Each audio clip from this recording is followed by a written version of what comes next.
decisiones de la Asamblea Nacional Constituyente, decreta, primero, asumir las competencias para legislar sobre las materias dirigidas directamente a garantizar la preservación de la paz.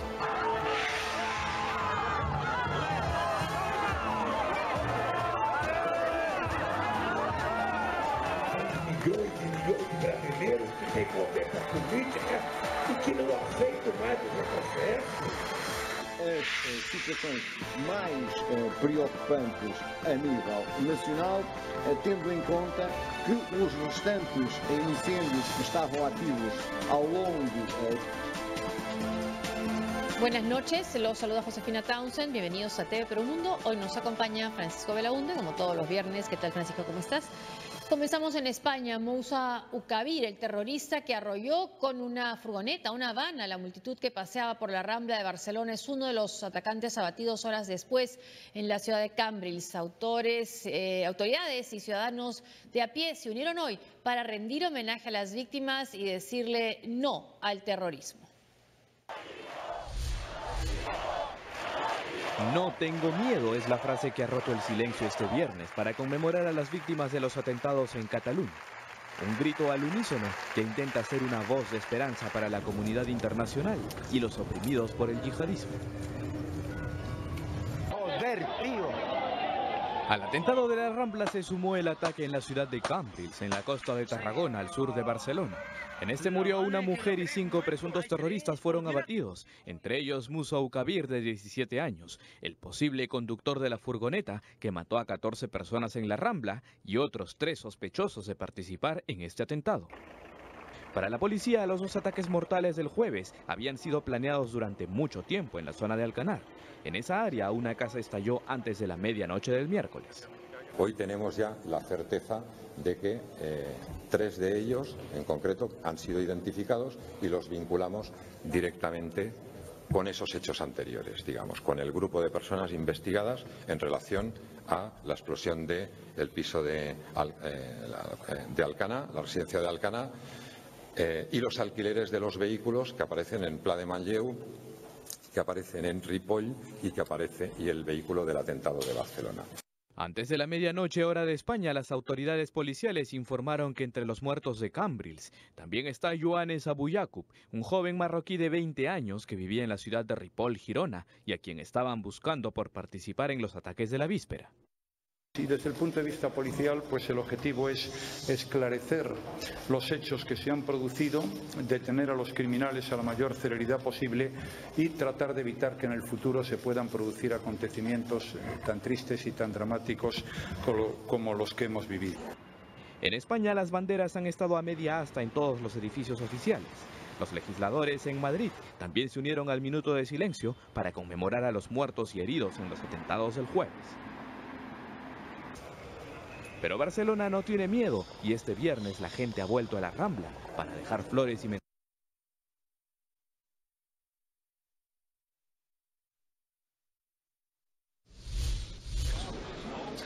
El corazón de Barcelona recupera la normalidad. Por esta zona peatonal de la ciudad pasan unas 200.000 personas al día. Esta afluencia no ha cambiado mucho en un día después del fatal ataque, exceptuando el detalle de los vecinos, que algunos dejaban flores en señal de duelo. Este joven residente en la ciudad condal comenta: cada día paso por las Ramblas para ir al trabajo y todo el mundo está contento, todo el mundo sonríe. Ayer la situación cambió, pero no creo que por mucho tiempo. Este viernes todo el mundo está de vuelta haciendo su vida normal y no creo que vaya a tener demasiado impacto en los residentes. Creo que la gente se unirá y hará piña.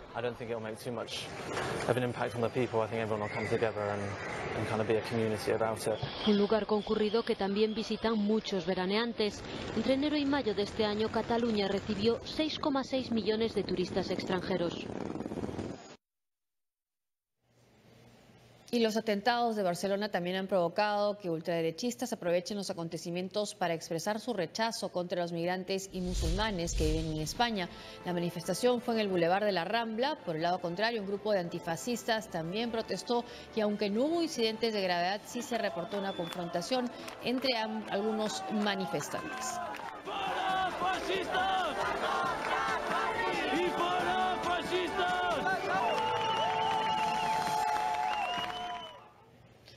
Barcelona no tiene miedo, ha sido el grito, la afirmación que se ha escuchado hoy en el momento de recordar a las víctimas en Barcelona, las víctimas de este atentado terrorista yihadista. Se han unido los dirigentes de los partidos políticos, las autoridades catalanas, también ha estado el rey Felipe VI y hoy se espera que junto con la reina Leticia vayan a visitar a los heridos, entre los cuales y en los muertos también figuran de varias nacionalidades, porque es verano, es la temporada alta y más bien los ciudadanos de Barcelona salen, dejan la ciudad y llegan turistas de otros países. De ahí se entiende que haya heridos y muertos de otros lugares, porque y esa es la idea que tiene generalmente el ISIS, ¿no? De causar el mayor daño posible. Ahora vamos sabiendo más detalles de lo que vendría a ser este grupo terrorista y su manera de actuar y cómo se pudo evitar por la policía catalana un atentado mayor por esta explosión que hubo el día anterior en una localidad cercana. Se habla que tenían incluso estos terroristas una potente bomba que se llama la madre de Satán, por los ingredientes que tiene, se llama TAT, que le encontraron residuos en Alcanar. Y ahí fue donde hubo una explosión inicial y pensaron que era un balón de gas, pero resultó ahora con las últimas investigaciones que se hubiera podido tratar de un atentado incluso mayor, lo que nos da que pensar al nivel en que han avanzado estos terroristas islámicos en España. Sí, ya hace 2 años habían capturado a un grupo, ¿no? de 11 terroristas, entre los cuales un paraguayo, curiosamente. Y de esos 11 terroristas, además, eran 5 o 6 eran conversos, gente española, o sea, que no tenían nada que ver en principio con la religión musulmana, pero que se habían convertido a esta rama radical. Y lo que indica que efectivamente España se convirtió aparentemente, sobre toda esa zona de Barcelona, como una especie de zona de refugio o zona de base para muchos terroristas. Se ha sabido también que algunos de los terroristas que cometieron atentados en París pasaron por España. O sea que de alguna forma han convertido, el Estado Islámico ha convertido a España en una especie de zona donde se abastecen y organizan atentados, ¿no? Y eso realmente es una cosa que se ha sabido, efectivamente, se ha seguido advirtiendo hace 2 o 3 años, ¿no? Se habla de los terroristas que son de Marruecos, de origen marroquí, y también uno de ellos de Melilla. En todo caso, nuevamente se da la figura en que no participan en esos atentados quienes buscaron refugio por la guerra en Siria, en Europa. Claro, más en este caso efectivamente hay muchos jóvenes, hay uno que tiene 17 años, ¿no? Es menor de edad y algunos dicen que solamente le darían 10 años de cárcel con un crimen así. Bueno, qué curioso, sí, qué raro, ¿no? Me parece extraño que solamente le den 10 años, porque si es juzgado por asesinato no podrían darle solamente 10 años, no sé cuál sería el cargo, ¿no? Bueno, pero en todo caso, lo que decía, ¿no? La edad. Por ser menor de edad, sí, pues podría ser efectivamente.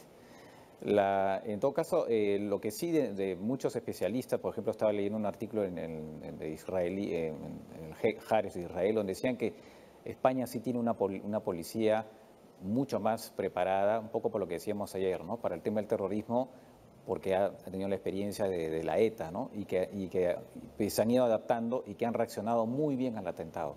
O sea que rápidamente han acordonado la zona, rápidamente han podido intervenir, arrestar gente, que han tenido una reacción muy rápida, ¿no? Y que España también ha arrestado mucha más gente previamente en los últimos años que lo que hicieron algunos países europeos. Ha detectado más fácilmente. Entonces, pero claro, es imposible evitar todo atentado, ¿no? Lo que ha llamado la atención también en medio de esta desgracia, la unión que se ha visto en esta plaza hoy en homenaje a los caídos, a las víctimas del terror, ha sido esta manifestación ultranacionalista. Sí, bueno, lo que pasa es que, por supuesto, hay grupos que tratan de llevar agua a su molino, como se dice, y están estos grupos anti-inmigrantes, islamófobos, que buscan pues sacar provecho, ¿no? Interesante también que hay una tregua en este momento, obviamente, entre el gobierno catalán y el gobierno de Madrid. O sea, sí, nos está hablando ahora de autonomía. ¿No? Entonces, por ahora ese tema queda un poco postergado, ¿no? Las voces de condena contra el terrorismo islámico y las muestras de solidaridad con Barcelona y todo el pueblo español continúan llegando hoy.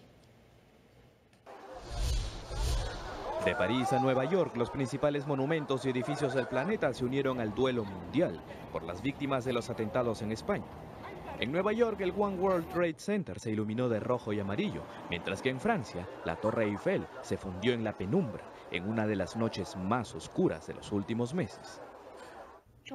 Las voces políticas y diplomáticas del mundo también enviaron sus condolencias a España por lo ocurrido. China condena enérgicamente el ataque terrorista en Barcelona y ofrece condolencias a las víctimas, familiares de las víctimas y heridos.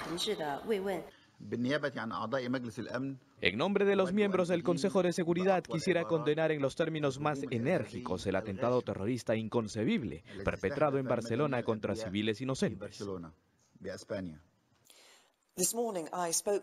Esta mañana hablé con Mariano Rajoy para ofrecer mis más sentidas condolencias tras el terrible atentado que tuvo lugar en Barcelona. El Reino Unido se une a España para enfrentar y tratar el mal del terrorismo y ofrezco cualquier ayuda que podamos proporcionar. El Premio Nobel de la Paz y presidente de Colombia, Juan Manuel Santos, también ofreció un mensaje para el rey Felipe VI y las víctimas españolas. Reiterar nuestra más enérgica condena frente a los cobardes atentados ocurridos ayer en Barcelona. Nuestros corazones están con las víctimas, con sus familias. Hace unos minutos me comuniqué con Su Majestad el Rey Felipe, le expresé a nombre de todos los colombianos nuestra solidaridad. Tengo una llamada planeada más tarde con el presidente Rajoy para expresarle en el mismo sentido que Colombia está con España. En Alemania, el candidato a la Cancillería Martin Schulz se unió a las expresiones de dolor y condena. Señaló además que coordinó con la canciller Angela Merkel para restringir las actividades de sus campañas como muestra de solidaridad con España.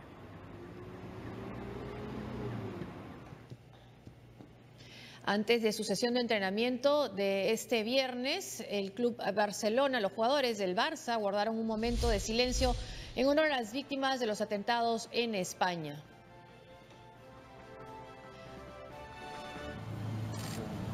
A través de su cuenta en Twitter, el conjunto catalán colocó un lazo negro junto a su escudo y difundió estas imágenes con el hashtag Todos son Barcelona o Todos somos Barcelona. En el próximo partido que jugarán también tendrán en sus polos, en sus camisetas, no el nombre de cada uno, sino solo la palabra Barcelona.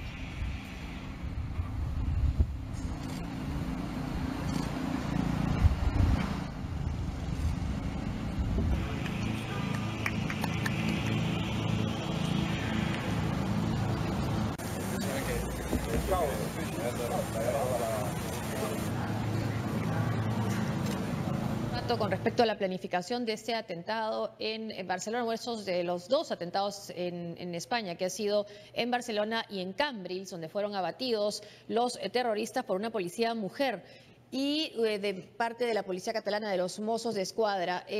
Una fuente, dice CNN, primeras informaciones, hallazgos, se encuentran TATP en Barcelona, dentro de lo que llaman la fábrica de bombas de este grupo en Barcelona, y señalan que esto también ha sido encontrado en otros atentados islámicos, como ha sido, por ejemplo, el de Manchester, también en Bruselas, hay en Boston, así es que es más poderoso incluso que el usado en Boston, pero que coincide y ha sido usado en noviembre de 2015 en París, en marzo de 2016 en Bruselas y también en el de mayo en Manchester, cuando hubo los ataques extremistas.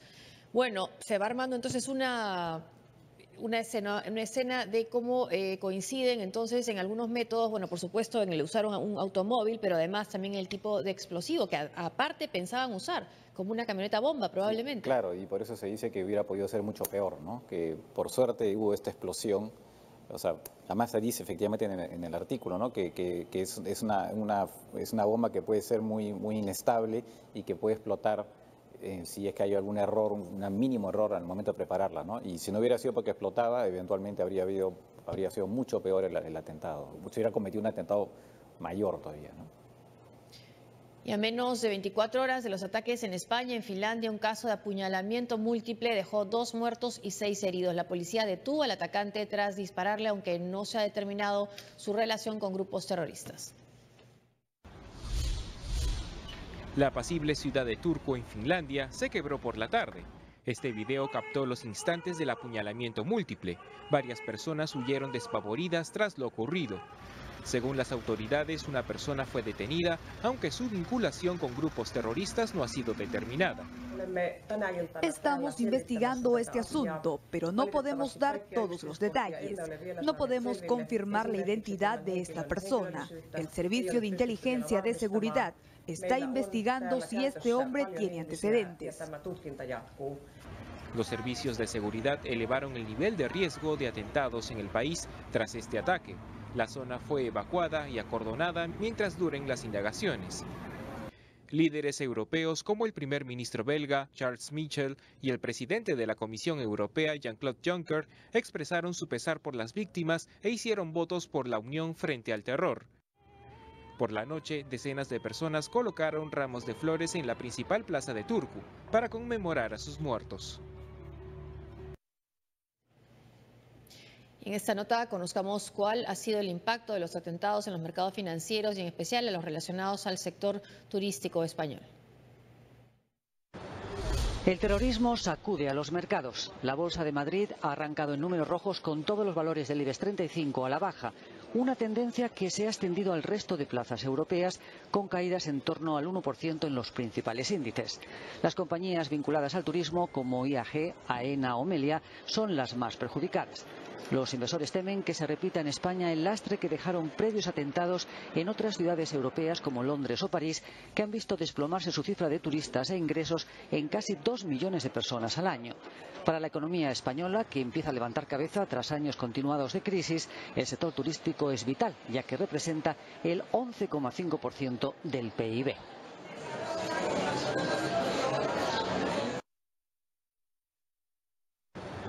El terrorismo. Y sobre el segundo atentado de ayer en España, en la localidad de Cambrils, una localidad portuaria, donde también otro terrorista islámico embistió a la gente en un paseo marítimo con un automóvil y mató a una persona, a una mujer. Una policía abatió a los terroristas y hay una persona que captó esta imagen en video.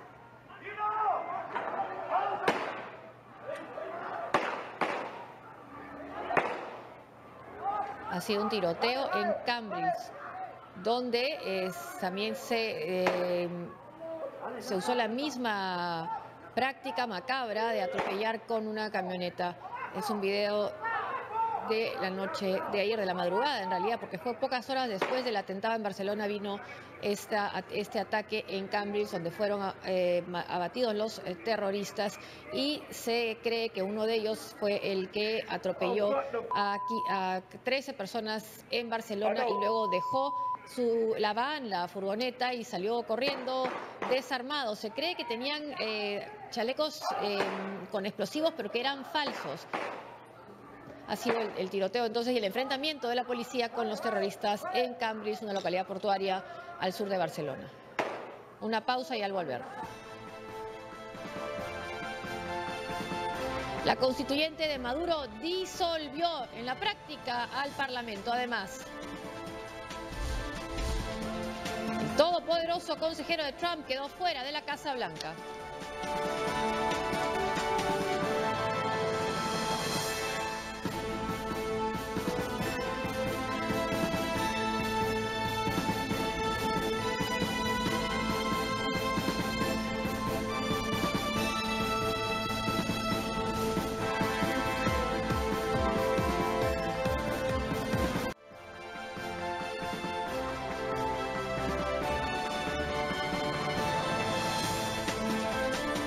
La Asamblea Nacional de Venezuela, de amplia mayoría opositora, informó que no reconocerá el decreto aprobado por la Asamblea Constituyente, cuestionada por tener un origen fraudulento, para asumir sus competencias como órgano público en materia de orden interno, seguridad nacional, derechos humanos, economía y finanzas. Decreta, primero, asumir las competencias para legislar sobre las materias dirigidas directamente a garantizar la preservación de la paz, la seguridad, la soberanía, el sistema socioeconómico y financiero. Más poderes para la Asamblea Constituyente de Nicolás Maduro.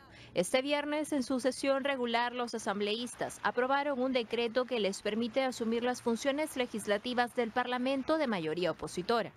La decisión fue comunicada por Delcy Rodríguez, titular del órgano, quien afirmó que la medida no pretende desaparecer al Parlamento de mayoría opositora, sino salvaguardar la paz, institucionalidad y el sistema socioeconómico del país. En esa línea, invitó a los diputados opositores, a los que calificó de vagos, a trabajar según la Constitución. Ya tenían cocinado un titular para la sesión de hoy, y era que disolvimos el Parlamento. No, señor, los vagos tienen que trabajar. Lo que le estamos diciendo es, señores, trabajen y trabajen apegados a la Constitución. El número 2 del chavismo, Diosdado Cabello, también recalcó que con la decisión de la Constituyente no se disuelve a la Asamblea Nacional.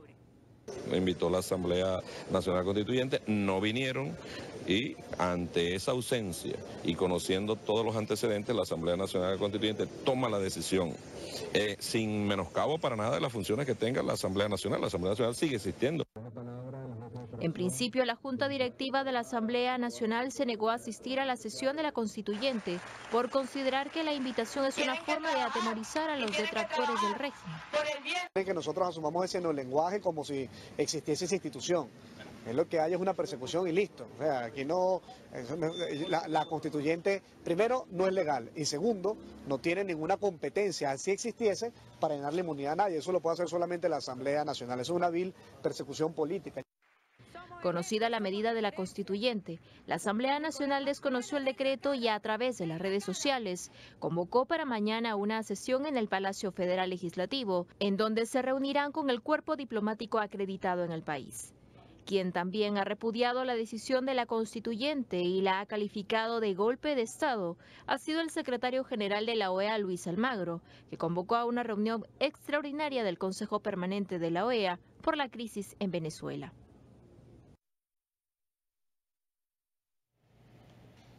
Aquí llama la atención cómo no quieren usar la palabra disolver, ¿no? Se rehúsan a usarla, quizás por las connotaciones que tiene del autogolpe aquí en nuestro país en 1992, pero en la práctica han disuelto esta Asamblea Legislativa que quizás no sospecharon tuviera esa mayoría tan amplia de oposición.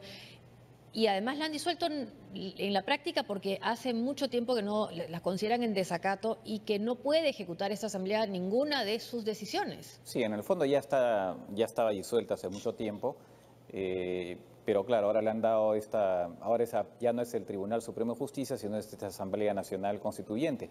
Y un poco lo que decíamos ayer, obviamente la Asamblea Nacional no iban a asistir a esta reunión, era clarísimo que no lo iban a hacer y la consecuencia también era evidente. Y la han disuelto efectivamente, para todo efecto práctico, la han disuelto y bueno, ya está. O sea, simplemente es un acto más de prepotencia por parte del régimen, ¿no? Y disolver e ignorar, no existe la Asamblea Legislativa. Nosotros nunca perdimos una elección, ¿no? Claro. Y esto es lo que dice Diosdado Cabello. Escuchemos, el hombre también fuerte del régimen de Maduro.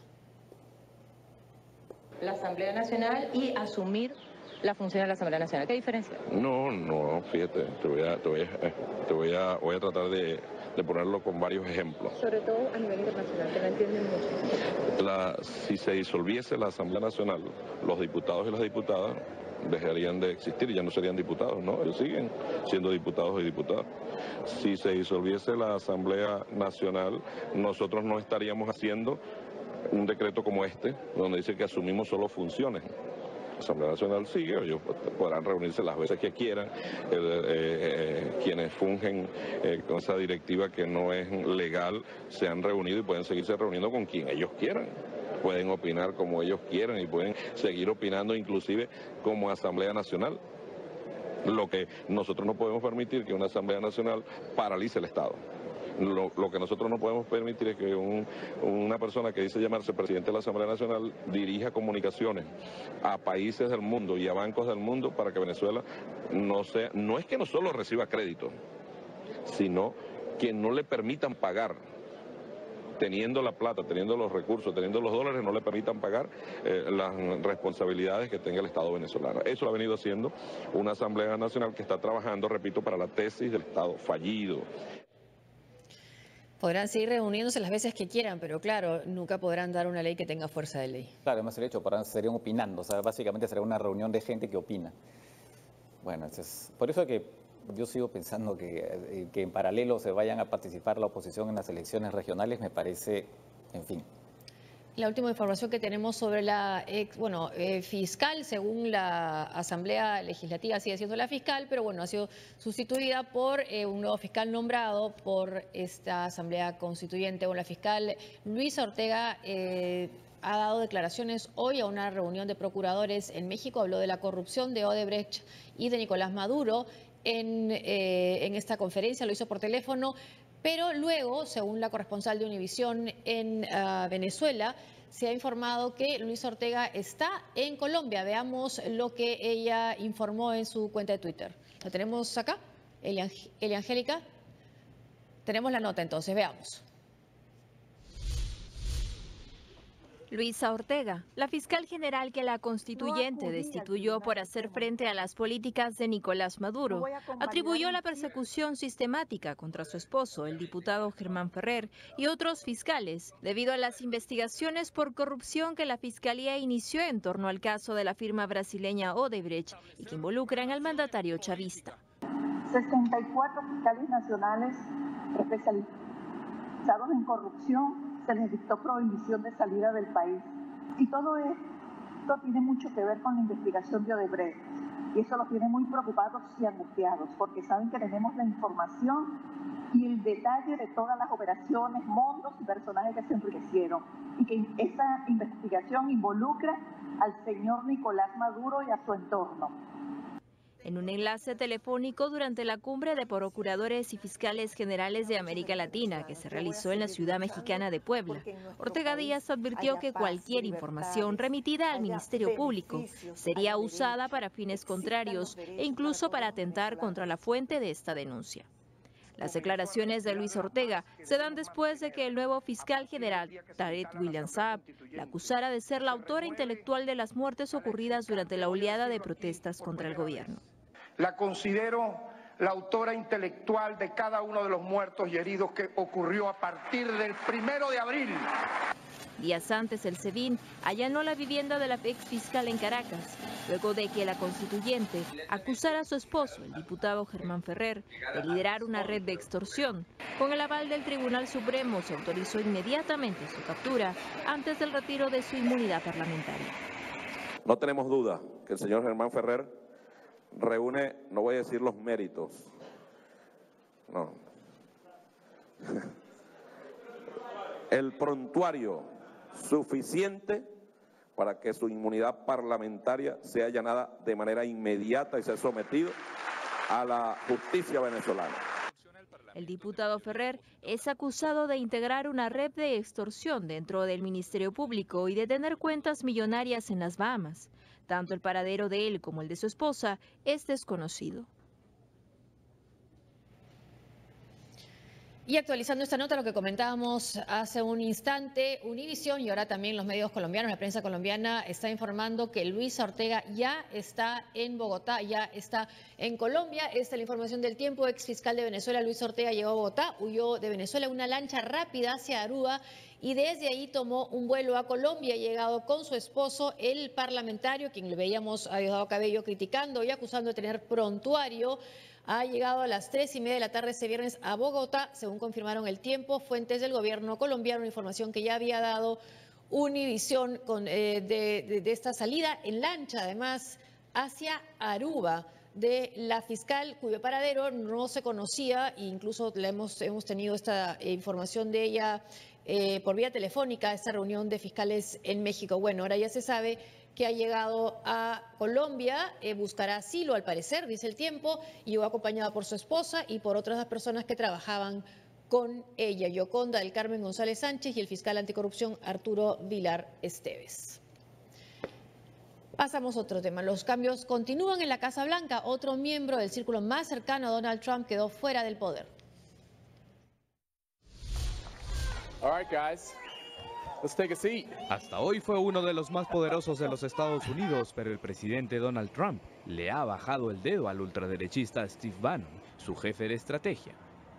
Según la información de fuentes de la Casa Blanca a la prensa estadounidense y agencias de noticias, a Bannon le habían propuesto renunciar, pero él no quiso y por eso fue despedido. Pese a ello, hasta el momento estaba trabajando en diversos proyectos.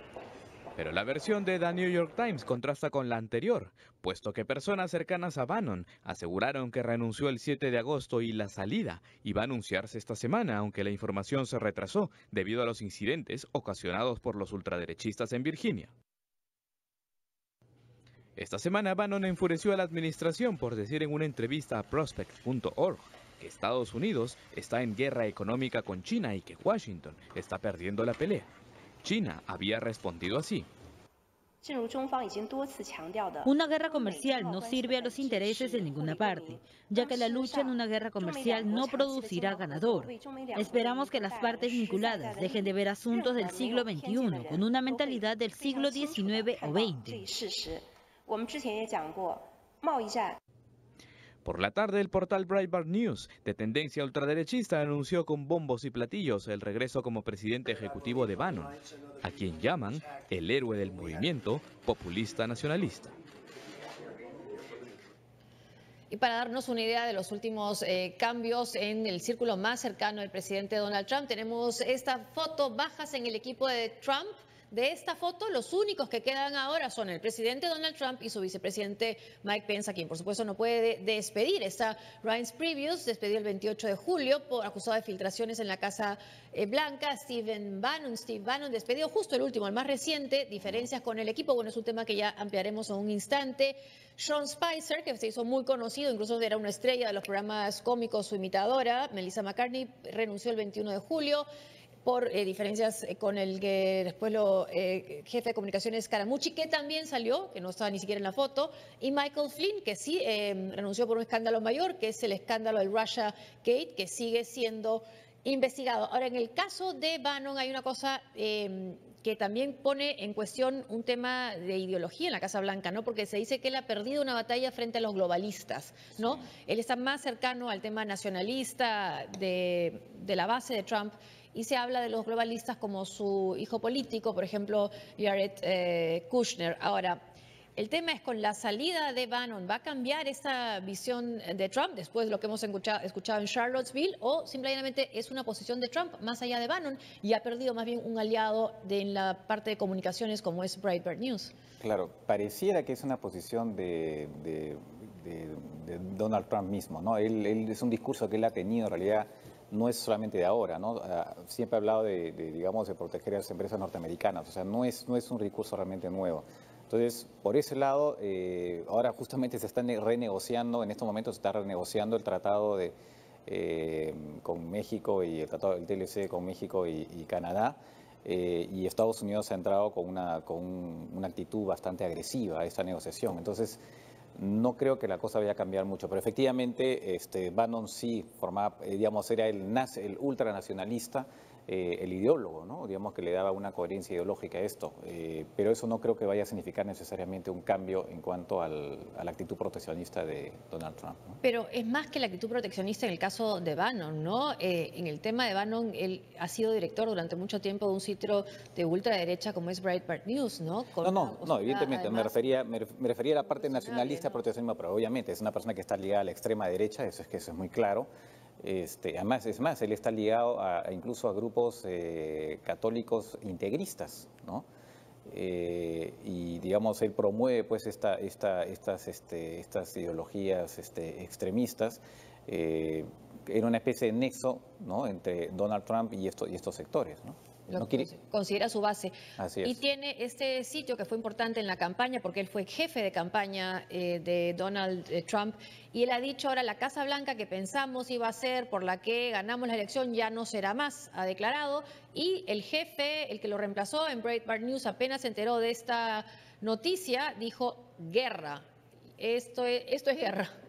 Esto es guerra, fue lo que dijo en su tweet, #War. Y después otro también de los integrantes de Breitbart News ha dicho, nace Bannon el bárbaro. Así que hay que esperar entonces que sea pues una especie de CNN de derecha que cuestione y ataque a Donald Trump. No sabemos cuál será la posición de Fox News, que respalda a Trump pero no llega al extremo de Breitbart News. Parece que ha sido víctima también de su propio protagonismo, ¿no? Porque dio esta entrevista criticando a Trump y eso es algo que Trump sí no. Claro, criticando a Trump y además hablando del tema de Corea del Norte, criticándola por, digamos, el hecho, el mismo que los militares pensaran que podían atacar a Corea del Norte.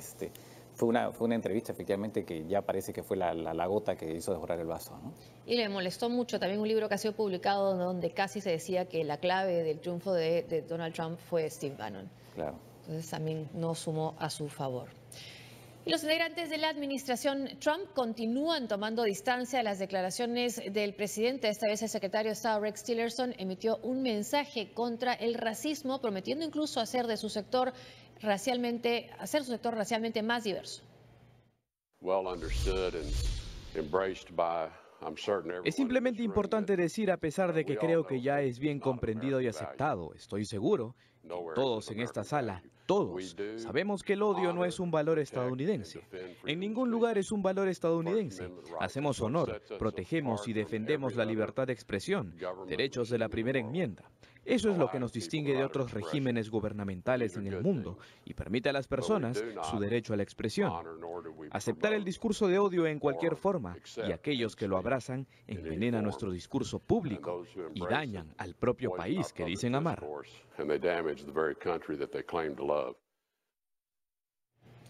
Sobre la conferencia de Donald Trump después de la violencia en Charlottesville, donde una mujer fue arrollada por un ultranacionalista, donde participaron neonazis y miembros del Ku Klux Klan, y Trump puso en el mismo nivel, ¿no?, a los neonazis, el Ku Klux Klan y ultraderechistas con quienes protestaban contra ellos. Esta es la forma como lo ve a Donald Trump la revista británica The Economist. Es una animación de The Economist. Ahí está, con la capucha macabra del Ku Klux Klan. Y según un artículo en Ku Klux Klan también citan a una ONG que investiga lo que es el ultranacionalismo de Estados Unidos. Se dice que la primera vez en 40 años que sale una manifestación tan grande con personas que tienen ese tipo de posiciones, que simpatizan con el Ku Klux Klan y con el nazismo.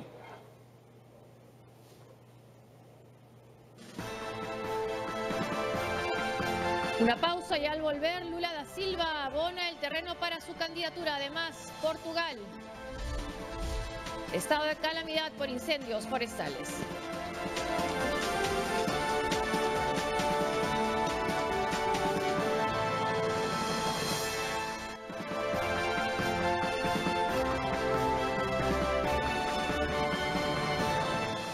El expresidente brasileño Luis Inácio Lula da Silva anunció una gira nacional de cara a las elecciones presidenciales del 2018. No obstante, el favorito para los comicios, según varios sondeos, deberá esperar el veredicto de la Sala de Apelaciones si confirma la condena en su contra por corrupción.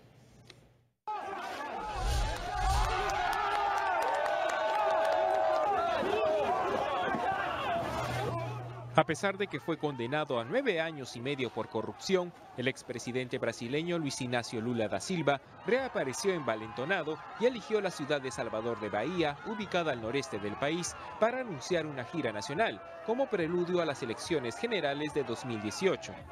El acto no estuvo exento de protestas contrarias a su candidatura. Sin embargo, la militancia del Partido de los Trabajadores cerró filas y estuvo atenta al discurso del exmandatario, quien aseguró que peleará con todo como si tuviera 30 años. Lula no es el problema en Brasil, son los millones y millones de brasileños con conciencia política que ya no aceptan retroceder. Si yo fuera el problema en Brasil, me mataría a mí mismo. Eso es todo. Saben que las cosas van a empeorar. Así que quería decirles a todos que voy a pelear a mis 71 años, como si tuviera 30. Aunque no hizo explícita su candidatura presidencial, afirmó que habrá una persona democrática que liderará el país en el momento correcto. Una persona democrática. Porque en 2018 vamos a tener a una persona democrática para gobernar este país y tenemos que organizarnos ahora, porque todavía hay mucho tiempo. No hay candidato, pero lo sabremos cuando llegue el momento. El primer escollo que deberá resolver Lula es si la sala de apelaciones decide confirmar la sentencia dictada en su contra. De ser así, no podrá postular a la presidencia, pero el fallo puede demorar hasta 8 meses.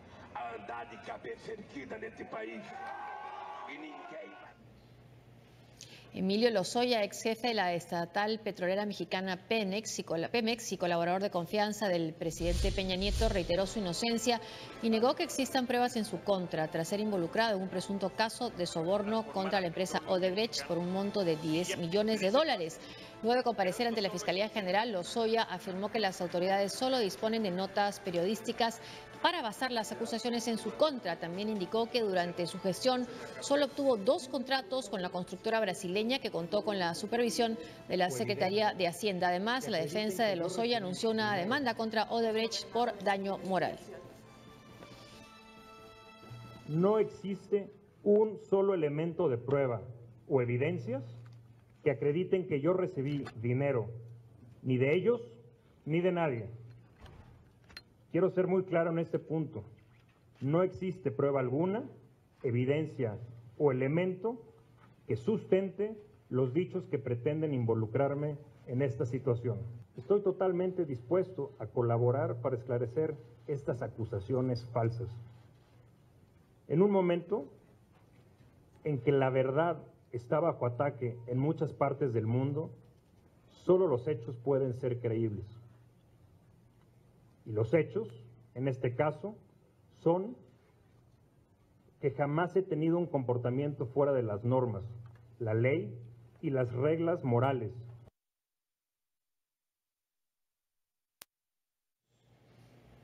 Bueno, estamos hablando solo en este programa de corrupción de Odebrecht, denuncia de corrupción en México. Hemos hablado del Brasil con las acusaciones contra Lula da Silva y también en Venezuela, donde ha hablado la fiscal Luisa Ortega. Venezuela, recordar, es el segundo país donde más coimas se pagaron después del Brasil. Y ese caso estamos viendo en México, ¿no? Que es una persona de cercana a Peña Nieto y que además ha sido denunciado por Cristina, por la periodista que es muy importante en Aristegui, que es muy importante, que ha hecho otras investigaciones también. Entonces, claro, dice, son solo investigaciones periodísticas. Habrá que ver si ya está también las autoridades judiciales tras esas pistas. Así es, claro, según la colaboración que pueden tener con la justicia brasileña, ¿no? Ahí está Ivonne Melgar, periodista de Excelsior, Imagen TV. Ivonne, ¿qué tal? Buenas noches. Te habla Josefina Townsend de TV Promundo.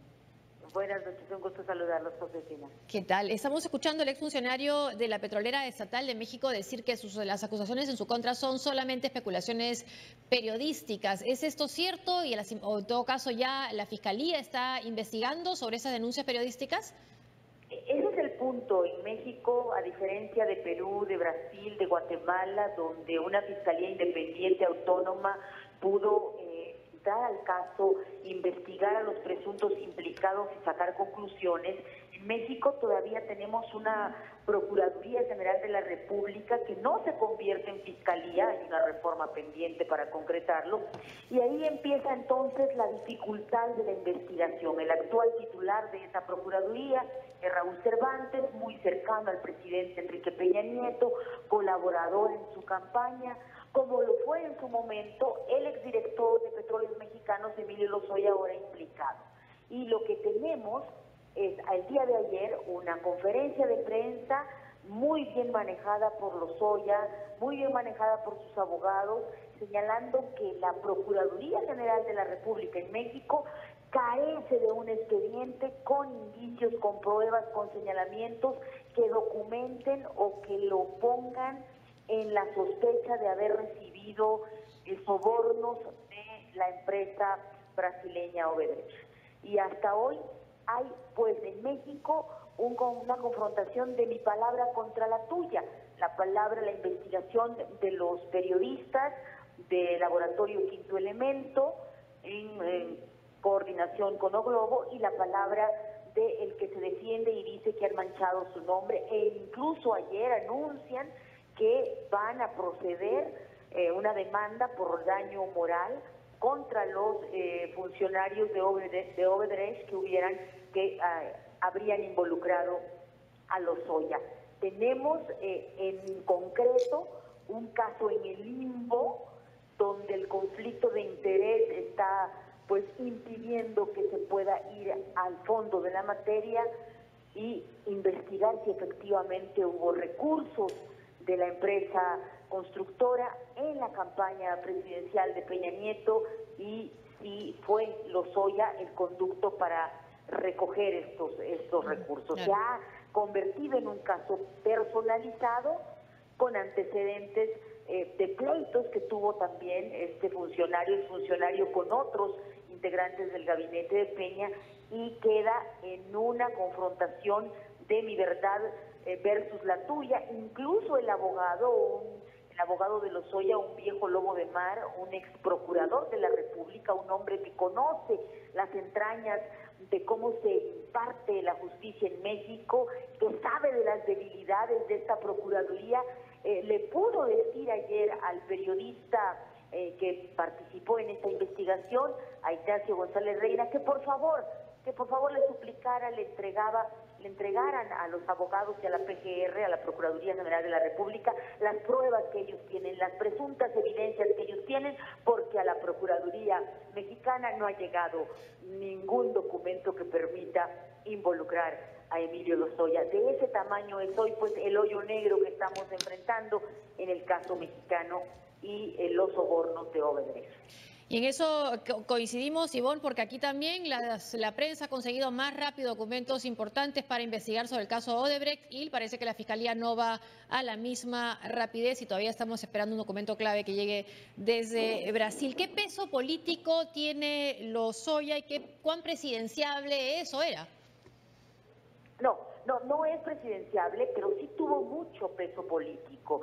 Hijo de un político, de un funcionario en el gabinete del poderoso presidente Carlos Salinas, hace 30 años, 24 años, y un hombre que se movió en los circuitos de las altas finanzas internacionales y que llega a la campaña de Enrique Peña Nieto con esas credenciales, se convierte en el tiempo de la campaña y en el tiempo de la transición en el operador de las relaciones internacionales de Enrique Peña Nieto, nada más y nada menos, y después incluso se barajeaba su nombre como posible canciller. Al final se le da la cartera de Petróleos Mexicanos, que es tan poderosa como una secretaría, porque se concentra ahí todo lo que tiene que ver con energía, pero a lo largo de su gestión se empieza a filtrar en la prensa, sin que nadie dé la cara, que existían pleitos de Emilio Lozoya con el entonces secretario de Hacienda, hoy canciller, Luis Videgaray, y que esos pleitos le hacían a Luis Videgaray pedirle al presidente Enrique Peña que quitara a Emilio Lozoya de su cargo. Al final se le remueve sin que nadie explique en concreto cuáles eran pues las diferencias entre integrantes del gabinete, y lo que sí podemos decir, si bien ahora no hay un peso político en la trayectoria, en el futuro de Lozoya, sí existió una cercanía personal con el presidente de la República y sin duda conocimiento a fondo de todo lo que se movió y se hizo o no, y se dejó de hacer en términos de la campaña. Es decir, el poder involucrar a Lozoya en este caso estaría también significando implicar a los hombres del presidente Enrique Peña y abrir una caja de Pandora que sin duda no quieren abrir en el gobierno de Enrique Peña. Por eso la cautela de la Procuraduría General de la República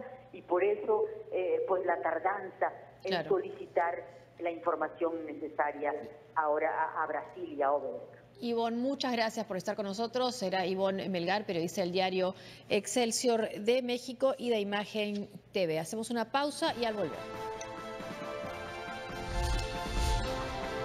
Un espectacular concurso en el cielo de la China.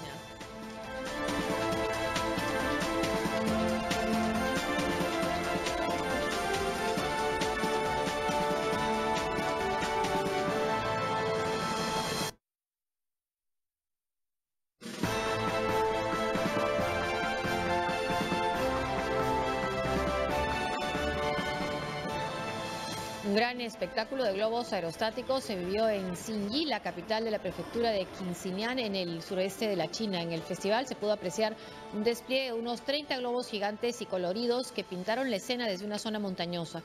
Esta actividad forma parte de la Conferencia Internacional Anual de Turismo de Montaña y Deportes al Aire Libre, que reúne a más de 1.200 representantes gubernamentales, ejecutivos, personajes influyentes de la Liga de Clubes de Globos Aerostáticos y expertos del mundo del turismo y los deportes al aire libre de 29 países y regiones del mundo.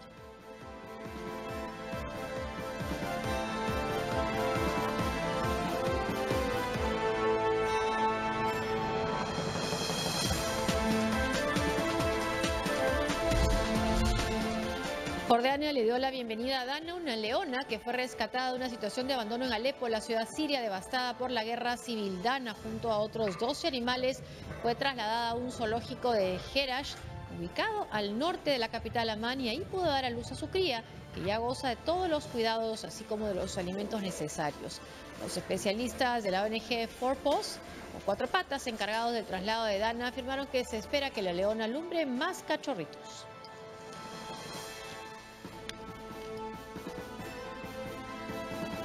Hasta aquí el programa. Gracias por acompañarnos. Gracias, Francisco. Hasta el lunes.